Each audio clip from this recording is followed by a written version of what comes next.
Good afternoon and welcome to Delivering Digital Transformation and Agile Against the Tide with Julian dos Remedios. My name is Henrietta and I work on the community team here at eSynergy Solutions. eSynergy specialise in open source and cloud resourcing.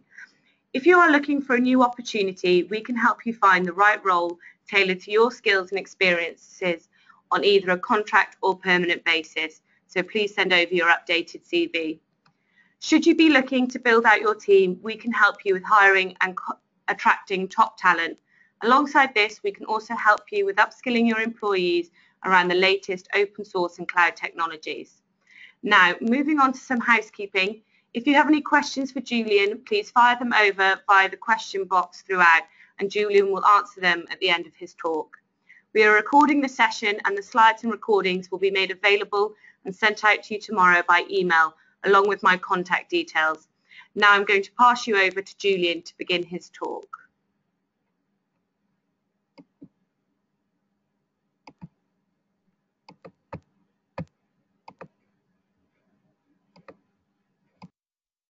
Right. Good afternoon, everyone, and welcome. My name is Julian dos Remedios. I'm a product manager. I'll be presenting today's webinar. I just need to get one piece of housekeeping out of the way first, which is that I need to make it clear that these are my own views. So I'm not representing past or current employees today. The good news is that's the only piece of housekeeping for me. So now we can proceed with today's webinar. So moving on to the agenda, I'll be going through some of my experiences, explaining what has worked well for me and my teams, especially given that moving to a digital and agile way is often seen as a riskier way to work. And I'll then be responding to questions at the end. If anyone has any problems hearing, if you send a message through, and then obviously we'll try and fix that. So, firstly, it's worth me explaining that my recent work was part of a much larger, wider transformation program led by Government Digital Service. I'm just checking actually, can you all see my screen? So, firstly, it's worth explaining that the wider transformation program was led by a Government Digital Service, which is part of the Cabinet Office. And this was a cross-government program with 25 exemplars in key departments. There's some very helpful information, including some videos and blogs available on gov.uk for those that want to learn more about this. There's also some information on Agile, and I'll also be making reference to service standards through the presentation. And again, there's more information on gov.uk on that. And also,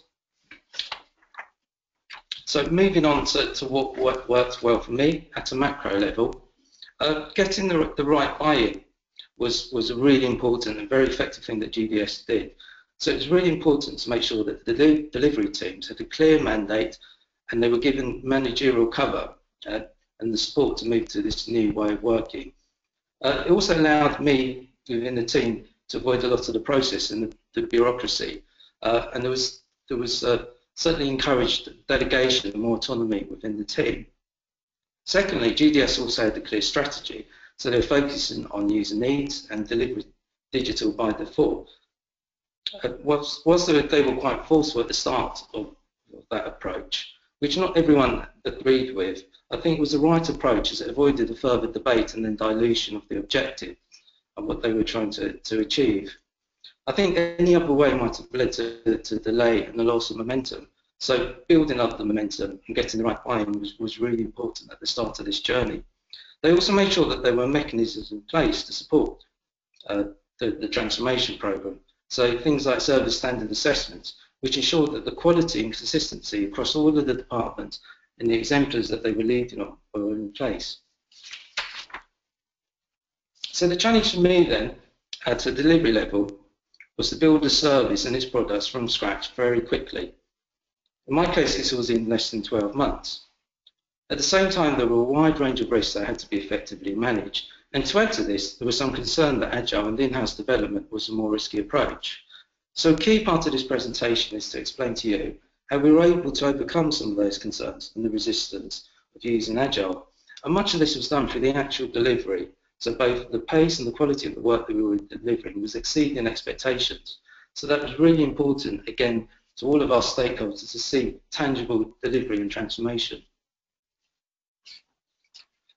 As a bit more context to the service that I was responsible for developing, the objective was to deliver faster border entry for some regular travellers. for example, business people travelling from the United States. This had to be delivered at some of the busiest airports in the UK and included high-profile individuals, so what could go wrong? At the same time, there could be no compromise around the business priorities around security.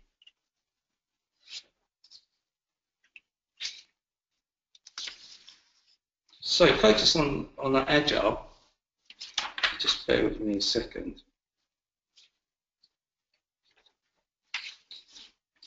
Focusing on Agile, taking a more conventional waterfall approach in this case would have taken much longer, and there were so many variables at the beginning. It would have taken months to understand the user needs and then start on the requirements gathering, moving to procurement and then commercials before the team even got into any development. And I doubt many of our requirements at the beginning of that work would have remained valid because so much changed as we learned more things about the service and our users. So by using an Agile approach, we had the working prototype operational within 9 months. And this gave us a group of a few thousand members who assisted with further development. They were happy to assist because they got some of the benefits of the service for free. And it gave us a really, really strong support, and again, around the momentum that this was all gathering, so that people could actually see that we were producing and delivering. The working prototype also enabled rapid progress and development, as it gave us a real life scenarios to learn from. So rather than theoretical scenarios, we actually got meaningful use cases. And the ongoing user research gave us a steady source of feedback and challenged many of the assumptions that the team had. Stakeholders could also see quick progress, so the benefits of using Agile were being shown, and this provided more confidence across the teams and the organisations. And then being Agile assisted in the development, so we took a whole service approach, so it was the whole end-to-end customer journey. As a team, we had responsibility for every element of the service, and this forced close collaboration across the business areas. For the non-digital development, we also used an Agile approach, so we held stand-ups every day to review progress. And as things changed, such as the policy element, we were able to review and respond to the change quickly as a team, and then manage this across the whole service. User feedback was also being fed into every step of the process, so we're able to make improvements at the start of the customer journey to reduce the number of inquiries received later on. And all of this was being fed back, so it was an end-to-end process with the whole team having an overview of every step from the user's perspective. We also made sure that things like the terms and conditions were written in plain English and tested on users. So again, all of the products and the outputs that we were working on were being user tested and following the same principles. Using Agile also assisted in help us develop the best customer journey, which conveniently also led to the most lean and efficient process to administer from a business perspective. So the requirement to book an interview, for example, commonly required in similar services in other countries, was removed. This avoided an appointment booking, which is an inconvenience to users and also difficult to manage given travel delays and change in schedules. There was also an expensive overhead and a real burden for operational teams. So overall, this approach saved users time and effort and also started to reduce the operational costs and provided everyone with benefits. So being Agile and using Agile also assisted in us developing and managing the whole team end-to-end journey. As a team, we had responsibility for every element. Apologies, sorry. We had a slight technical problem before I started the presentation, and I've had to print my speaking notes.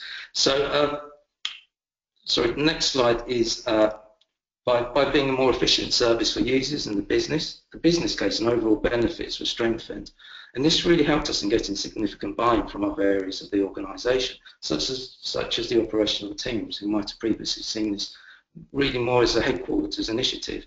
They started to see that actually the service that we were developing was being delivered as promised, and that they were being listened to and really became more involved in delivery.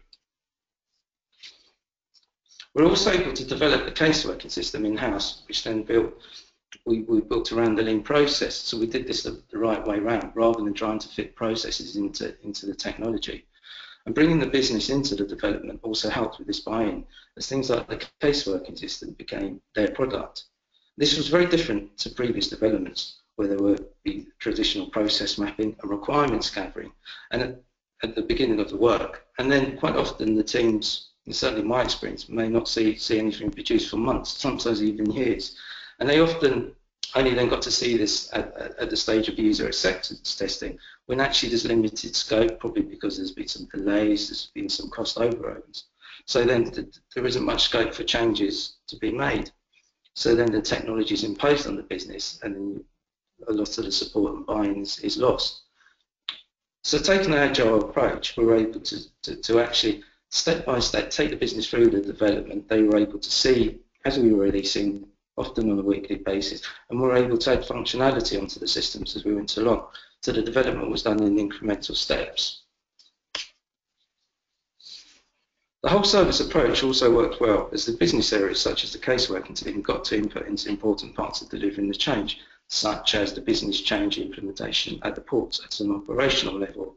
And their operational expertise and credibility helped them to send the service on to their peers, many of which were sceptical about the change. So there were some concerns about moving and increasing the amount of automation to some passengers.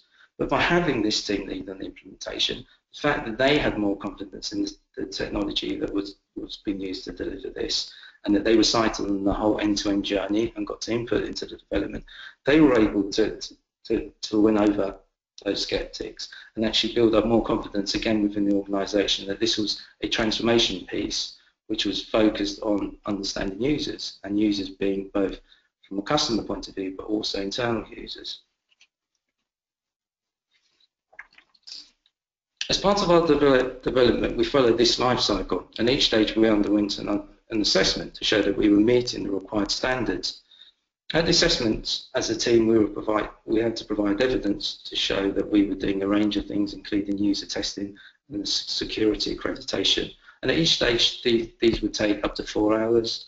We had to show evidence, and as we went along, the process became more challenging and demanding as the service matured and we started to release more users onto the service. And just to extend and expand on that slide, the step-by-step approach around the dates, we were able to show that how we were effectively managing risks. So there was no big bang approach, and we were gradually increasing the number of users in a controlled way. So actually it was a less risky approach. We also conducted internal evaluations at each stage to provide further evidence internally, so we could actually show the quality of our casework in our decision making, and we've been able to produce and extract management information from the systems. We did also run a private beta for quite a while we integrated with some of our legacy systems to get things like the passport gates working, and again, because of the risks associated with these changes, we were able to do this in incremental steps. And then finally, we launched the full service to live, and that was a point where we started to charge users for the service. Whilst the application form is regarded as a very quick and simple part of the process, the team did spend a significant amount of time improving this, and Agile allowed us to do this. Quite often we were making changes and improvements on a weekly basis. We were able to reduce the number of questions and data asked for. Ultimately, actually, from the original form we had to the end, we reduced it by about 50%. So again, this was a real benefit to the users, and we were using the evidence from the user research to show to colleagues in areas such as policy, again, why some of these changes should be made, that some of the quality of the data wasn't as good as could be. So again, there was a collaboration across different business areas to improve the form and the overall service that was being delivered. The close collaboration that Agile encourages was key to building a strong end-to-end service, as elements like policy and legal were brought into the development, and the service was growing gradually, so more people became eligible over time. And again, this Agile approach helped and supported and showed incremental growth, so it helped us to manage the risk more effectively. So ultimately, as I think a lot of people accept and appreciate now, Agile is less risky because there's no big bang approach. The caseworker system was also the most complex and difficult part of our work. As a product manager, I had to make decisions every day, and it was really important that I was empowered to do that, and also to protect the team and shield them from some of the other work. We also did extensive user research with the users, so the end users in this case are the officers. So the product was based around how they wanted it to actually work. This was really refreshing for them in the business, and again, part of getting the right support and buy-in. So they got the team and the end users got to sit with developers one week and then saw the changes released the following week. For the first time, certainly in my experience, and I think for them too, they were able to see an internal system that was fast, that was responsive, and it looked and felt as good as anything that they would use at home. And it worked in the way that they wanted it to. So again, that was really important. So measuring performance was a key part of our development, and one of the things that was tested at the standard assessments. And one of the measures that we had was to measure user satisfaction. And this is published on a weekly basis on gov.uk. So for this service, we actually scored one of the highest scores on a weekly basis for user satisfaction, even though it's a fee-paying service and some of our users do mark us down for that. It was also important for us to get an understanding from people that had been using the service for several months, because they used the overall service on a weekly basis. So we went to get feedback, and we did a survey, and we surveyed just over 12,000 members, and we got 5,000 responses back with no prize incentives. And we were able to get a net promoter score of 63 at the time, which is extremely positive, something that I think a number of premium brands and products seek to achieve. We got over 3,500 replies that gave us 10 out of 10 of the service. So there was a wider recognition across the organisation, all of our stakeholders, that the work that we were doing was quite a significant step change in the quality of the service that was being delivered and the amount of buy-in and support that we were getting. We also received really good feedback, which demonstrates the support. And again, stakeholders were seeing overall success, and the feedback was coming back from lots of different sources. So it did feel like a step change, and it was really positive for the team to see some of this feedback. So there was, I think, a sense of pride and a complete commitment from the team that what they were delivering was visible from users and being appreciated and recognised. We also shortlisted for an internal customer service award within a few months of going live. The increased confidence that we were getting from our stakeholders, such as the airlines, led to them supporting us far more, so that they gave us a free advertising in in-flight magazines. They emailed some of their regular flyers, and at least one of the major airlines also placed a short video on their in-flight systems. This was all done free because they were impressed with the quality of what we were delivering. They were happy to be part of it, to be associated with it, and to recommend it to their users, because I think they saw and recognised that we were focusing, as they do, on user needs, which is at the heart of a lot of the transformation work that we were working on. So to summarise, some of the things that worked well for me using Agile was a complete focus on the user needs to deliver a very high quality service for users, and being empowered as a product manager. So it enabled me and the team to focus on delivery and not to waste time on process and bureaucracy. And starting off simple, delivering a prototype, focusing on delivering a minimum viable product also helped us to deliver. Enabling an end-to-end service approach is also very beneficial. Rather than focusing on just one part, we also ensured that the user needs were managed all the way through. And in-house development also better enabled us by using Agile, so we could improve the products on a daily basis. So there was continuous iteration. And using Agile, we were able to quickly change and adapt the service throughout. So as we learned our needs, user needs, we were able to feed that back into our ongoing development. By working in sprints, we were able to develop the user requirements in a more manageable way. And the user research was part of every sprint and fed back into the story development. So the story planning and the cycle that we were working on a weekly, fortnightly basis led to an improvement continuously as we went along. And we were able to test new ideas quite easily.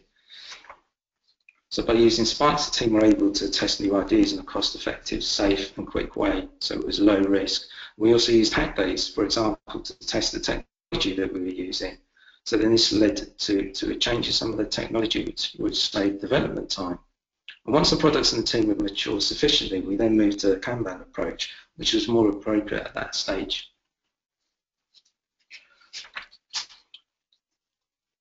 One of the key decisions that really paid off for us too was to invest the time to develop the case working system internally. So that gave us a platform then to develop new services. So we're able to create a new service that allows UK citizens to apply to the United States Global Entry Service, and we created an integration service between the two systems.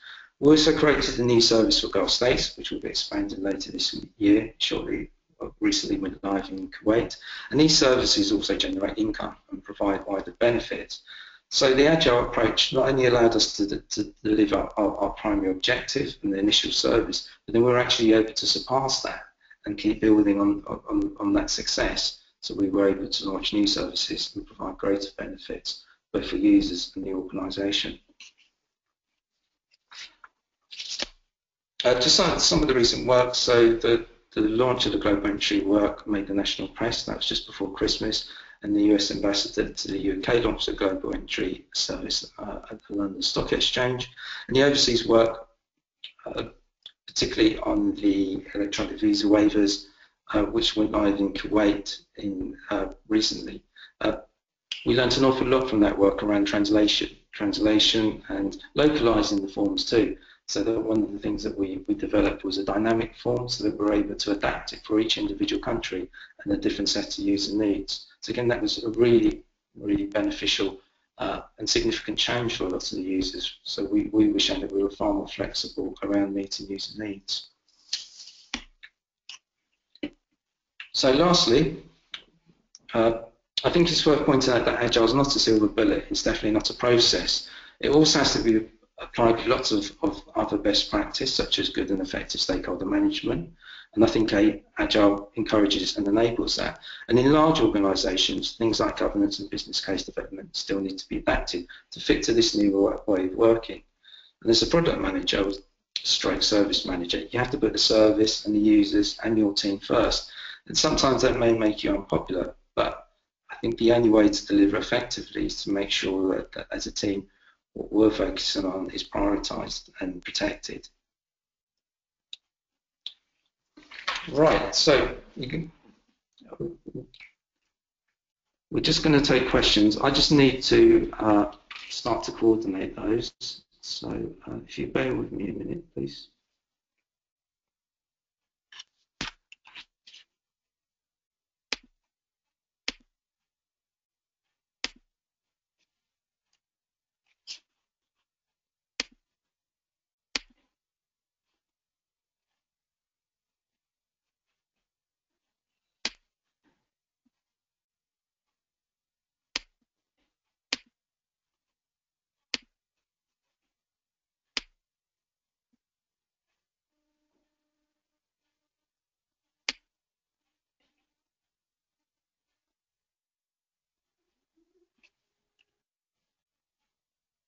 So I think the first question I've got is the service a whole product or just a microservice? So certainly my understanding, my interpretation is that the service is the much broad end-to-end piece with a number of products making up that service. So I hope I've explained that. And please come back actually, and if you want me to clarify that a bit more, I will.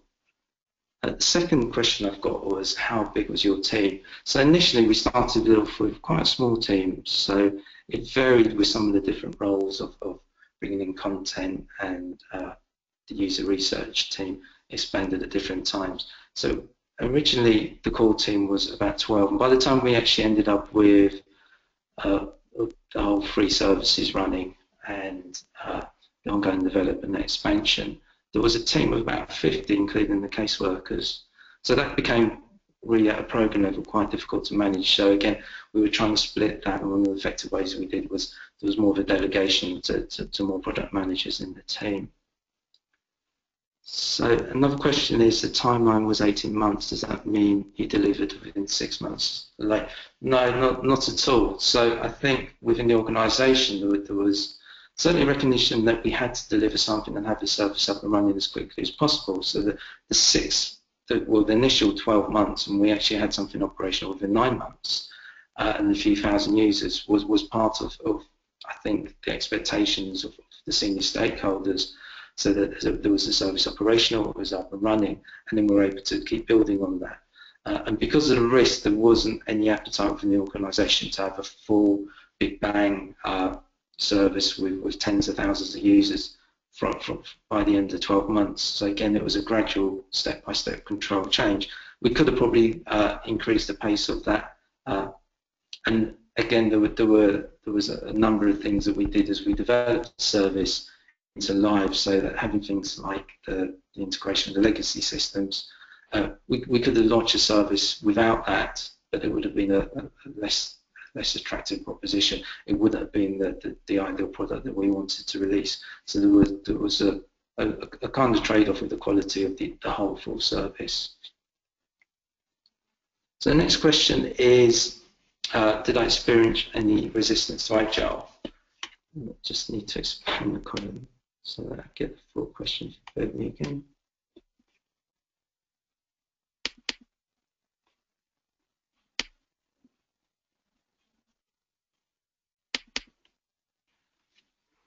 Sorry about this. So I can only read, did I experience any resistance to Agile? Within the organisation, there was a lot of scepticism, there was a lot of concern that this approach was more risky, it was unproving. So through the work that we did and through the delivery, I think we did start to overcome a lot of that scepticism.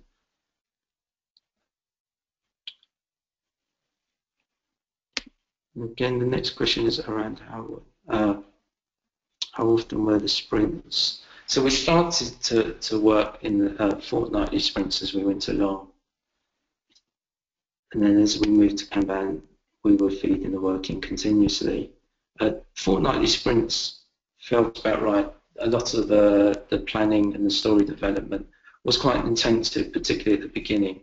So some of the other things in the cycle that we had, like retrospectives, fortnightly seemed the optimum right amount of time to fit that work in. And we did discuss this and review this regularly as a team, and it was something that we all agreed on.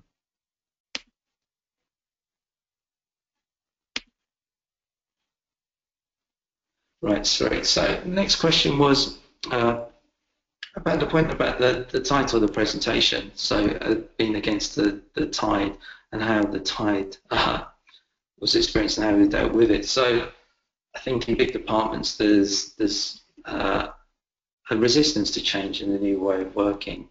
So certainly with the work that we did with Agile and the support and some of the things I covered around getting the right buy-in from the top was really important to overcome some of that resistance. So I think rather than certainly as we developed, rather than hitting resistance all the time, we started to show through our delivery that this really was the right way to be working.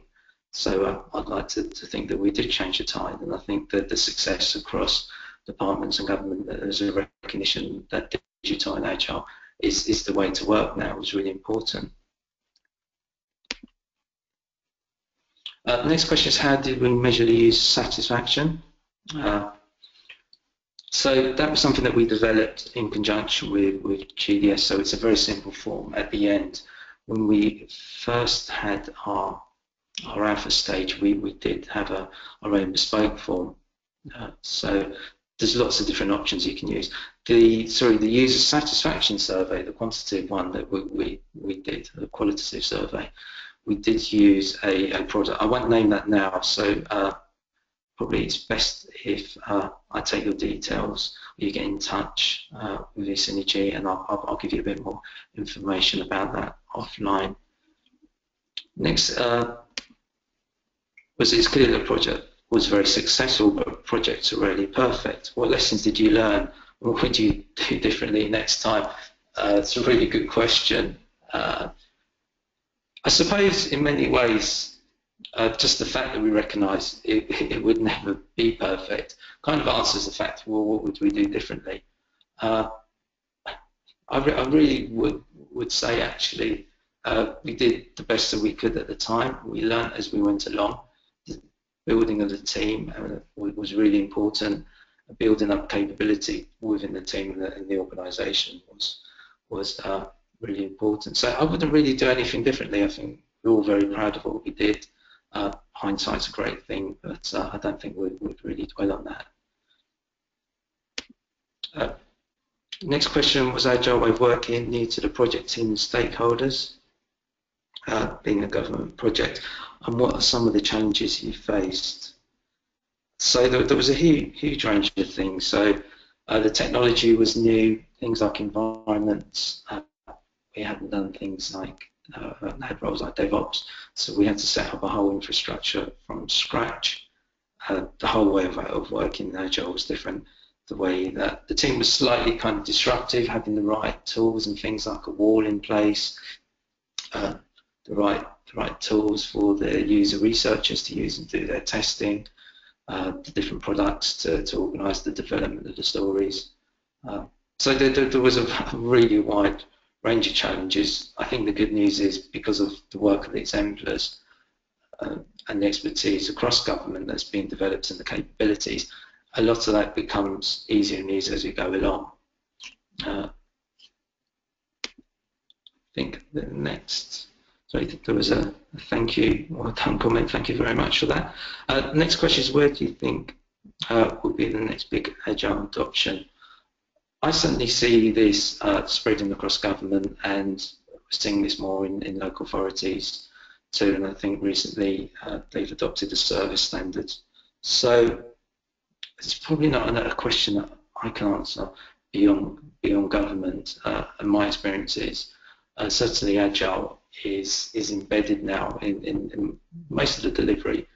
I think there's still a challenge about some of the big programs, and there's always a risk that Agile is used by name, but actually I think anyone that's really been in the thick of Agile delivery knows it's more than just processes, it's more than just saying that you have stand-ups and develop stories and putting post-its on the wall. It's a kind of culture within the whole team and the way that you work.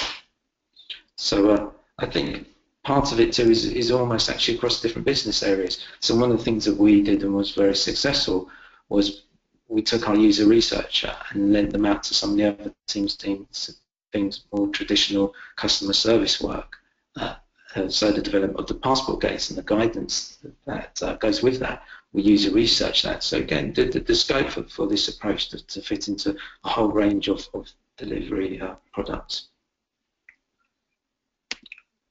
Next question is, seeing Agile rollout in local government, do you think that digital by default standard can be applied and obviously scale and budget is significantly less, but the same principles apply? Yes, definitely, and I think as I mentioned, I haven't actually searched it myself, but my understanding is that the service standards were they were applied and launched at the local authority level, I think yesterday. But I can follow that up and maybe follow that up. On the first slide, I've got a Twitter account, and maybe I can post that on there for anyone that's interested. So I'll come back to you on that. How effective was decision making, especially in government, command and control, hierarchical organisations? Was the team fully empowered, and were there any delays? So it's again a really good question, and something that we struggled with, particularly at the start because of the wider concerns about scepticism about the new way of working. So having the right buy-in and the support all the way from the top was really important. And certainly I found that one of the things that worked was there was a clear understanding right at the top that this was the right way to work and to move to. Sometimes there's a layer in the middle, I think, which is quite difficult to overcome, and certainly sometimes it's quite effective to, if you can, to bypass that and to use some of the traditional routes like governance, so that as a delivery team we actually had a project board right at the beginning, so that we were able to surface and get the right buy-in from the most senior people in the organisation, and that gave us the clearance and the mandate then as a project team to deliver and to cut out some of the bureaucracy in the middle. And as we went along, we built momentum. Certainly I became fully empowered to make decisions, and then I was able to delegate a lot of that down to the teams too. As far as delays, the main delays were when we had to fit into, and we did try to minimise the number of dependencies, but when we had to integrate to the legacy systems, understandably there's some complex control mechanisms particularly given some of the things that we were integrating into. So that did take a bit longer, but at the same time it was about effective risk management. So that was something that everyone was happy to get the right balance. Our next question was how to solve the governance issue. So as I previously mentioned, one of the things that we did was at the beginning to actually use some of the more traditional routes, so having a project board. That was really important, really beneficial, because it managed to make sure that the right senior people were brought in at the beginning, that we got clarification of their understanding of what we should be delivering, so that we were able to pull together to the high level of risks and allocate the responsibility and management of those risks all the way through.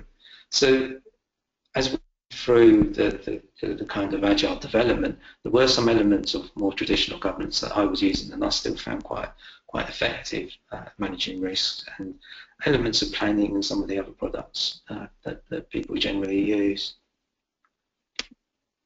The next question is, what happens once Agile has been adopted and the project completed? How do you keep it running and accepted long term?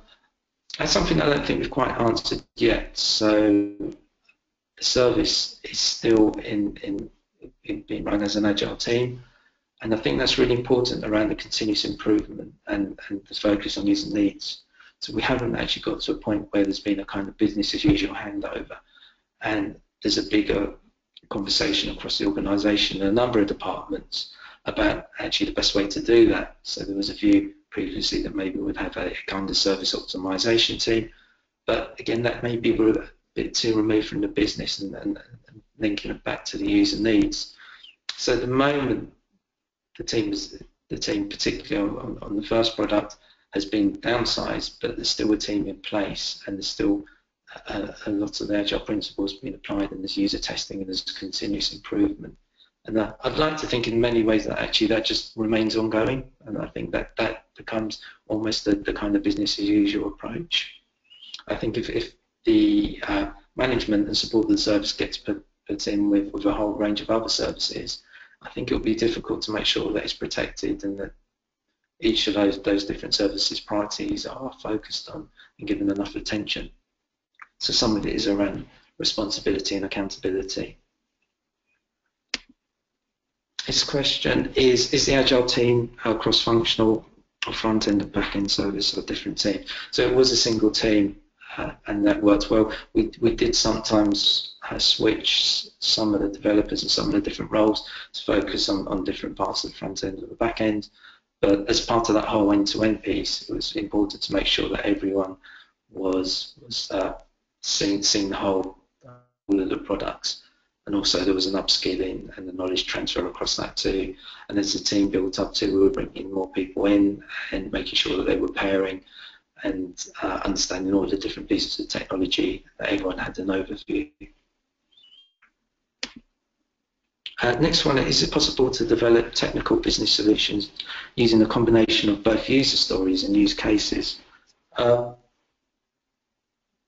Yeah, I think so. I think I probably need to maybe follow that up offline in a bit more detail and try and understand a bit more kind of the specifics. I mean, certainly for the user story development, I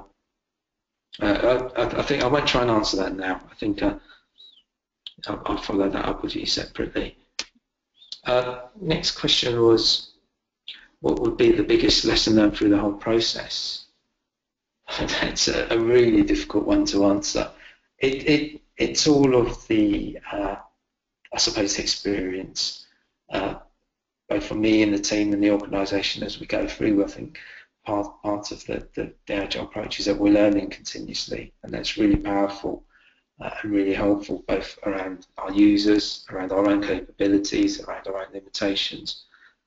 And I find that Agile gives the right environment to be quite honest about that.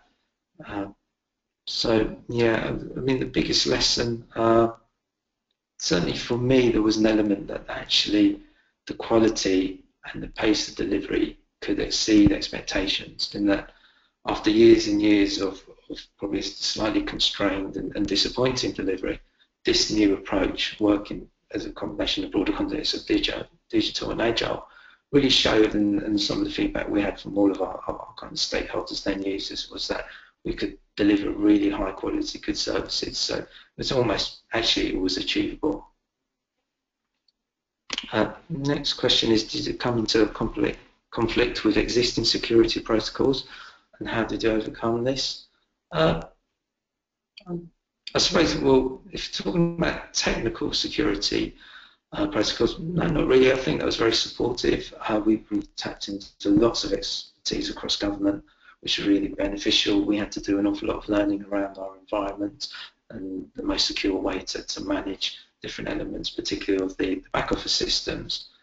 And that was, again, a really good approach with using Agile and bringing people in, bringing different expertise in that collaboration.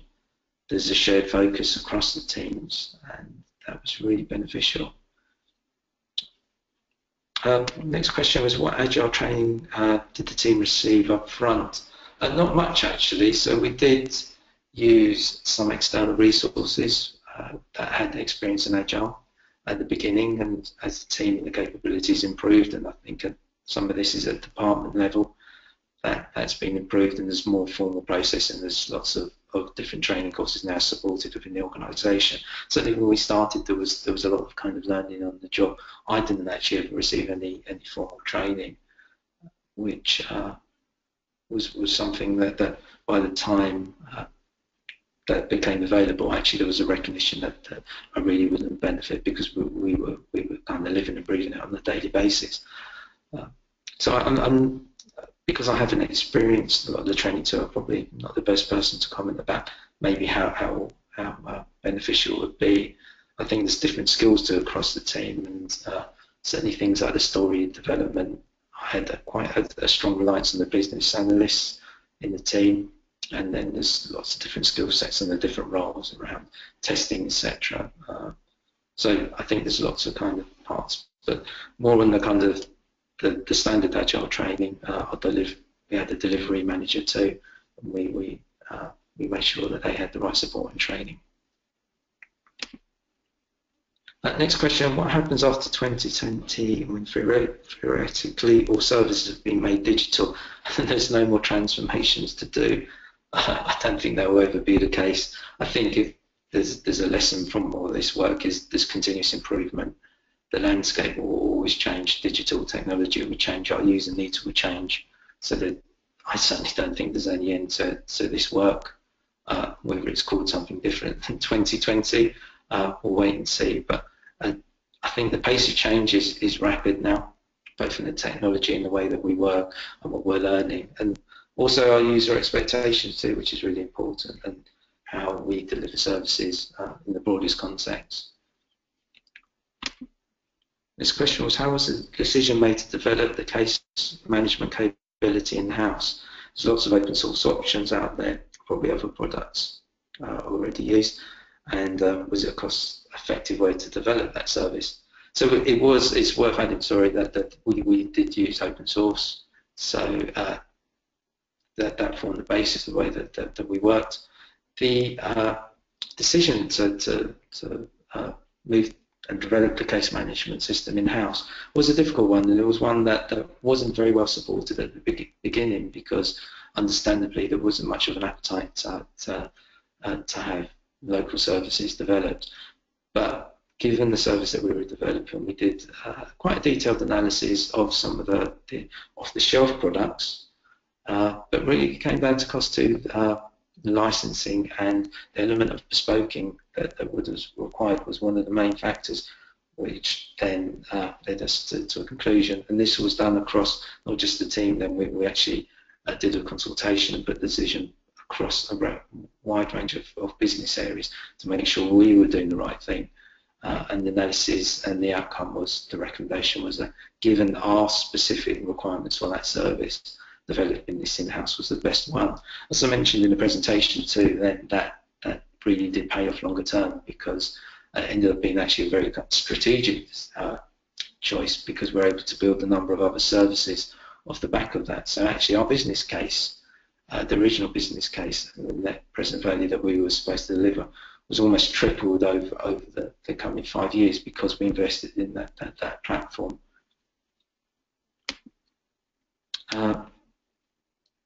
It's a question around the team makeup and structure. It might be worth again if I maybe follow that up offline, just because it changed continuously all the way through. So there were the standard roles, and there's a kind of ideal team makeup on gov.uk. So again, if you search on some of the information pages there, and it's linked to the service standards of what the team and the role should look like, where I might be able to add a bit more input. My experience was, as the service developed and the products matured, there was a stronger or less influence or requirement on some of those different roles. So it's not a one size fits approach. So I'm quite happy to maybe, once you've looked at those traditional roles, I can say which ones actually there was more of an emphasis for us. Next question, are we following DevOps principles? I think the short answer is yes. I'm not a DevOps expertise. I had some very strong people on the team leading on that work, who then have also then actually done that at a department level. So I think there's an emerging community that following all the best practice and the principles. I don't know enough about that detail, but again, maybe if you want to expand on that and contact me, I can try and answer that in a bit more detail. Next question is, when looking to build a team, how do you identify the right people and the right skill set to look for? That's a really difficult one. It's certainly something that I don't think any one person on the team can answer, because everyone has different views, different approaches. I've always been very keen to make sure that there's a real balance of making sure that the team doesn't replicate my views. So some of the decisions are based around the knowledge, the experience, the ways of working, and trying to avoid individual preferences. So I think it's a collaboration too. So having the right people and that decision-making process with a range of different views. Again, sometimes it's almost looking ahead, so that some of the things we had to recognise was that longer term we might be moving to a different technology, so we'll decide to put more of an emphasis or strength on one of those different technologies. Next question is, have you ever faced challenges in previous projects where Agile was not wholly adopted throughout the organisation, and how did we overcome this?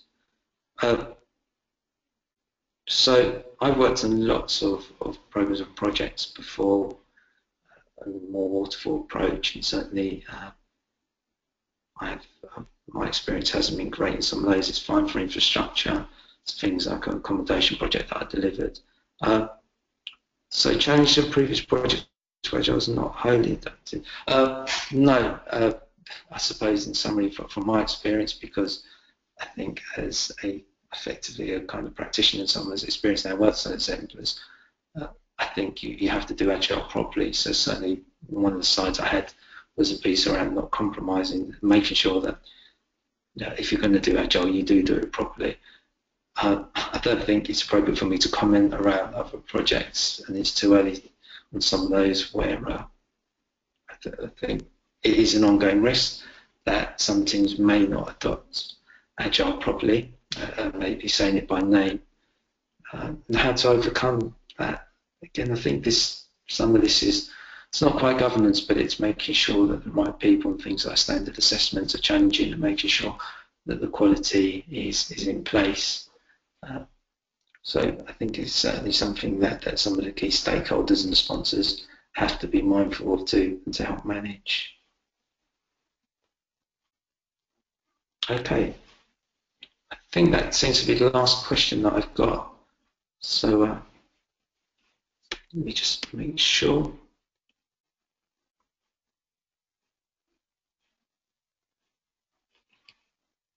Okay, I think that's it then. So I think this presentation is going to be made available, but otherwise, thank you very much for listening. Sorry there was a slight rambling while I went through my notes, but thank you very much.